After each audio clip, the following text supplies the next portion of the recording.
Hey fam, I can't believe how quick my 7 days is up and I had to make another video, but I wanted to be consistent because consistency is everything if we want to accomplish things. So this week I mostly wanted to talk to you guys about a topic that I've spoken about in the past, which is about trusting the process, because it's life feels easy when you know where you're going and what you're doing, and you have the whole map laid out for you. You know which direction to take, and you know what choice to make, and but of course life is not like that. We don't have a book of how life is supposed to be,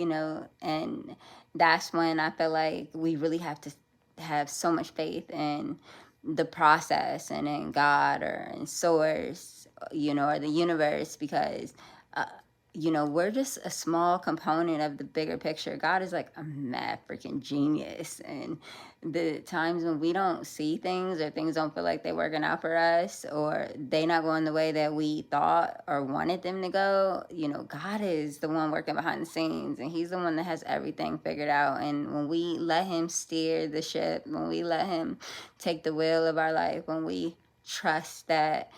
he knows what he's doing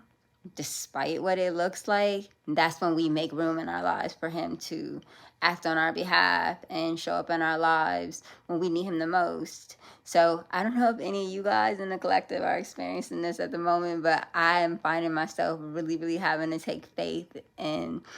just where I am currently, because I'm in a kind of in a void where I don't really know what happens next. And everybody knows that when you don't know what's happening next, it brings up things like anxiety and fear, and those just are lower level energies, and nobody wants to experience that, and we don't need them because of course they're going to dampen our vibe, and we trying to stay high vibing. So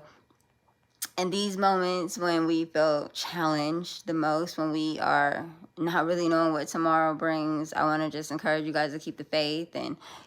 stay strong and continue to move toward whatever it is that you feel like that you're supposed to be doing, or whatever it is you feel like you're called to, or whatever it is you feel like your purpose might be. If you have an idea of what that is, and that no matter what you're going through, you are not going through it alone, and it will not last forever. This too shall pass. And I just want to tell you guys to have faith, but also have courage, and be compassionate with yourself while you're going through this, because easier said than done. When we allow him to move, when it's the hardest to see him, that's when he'll show us his power. So I love you guys. I hope that helps someone. Till next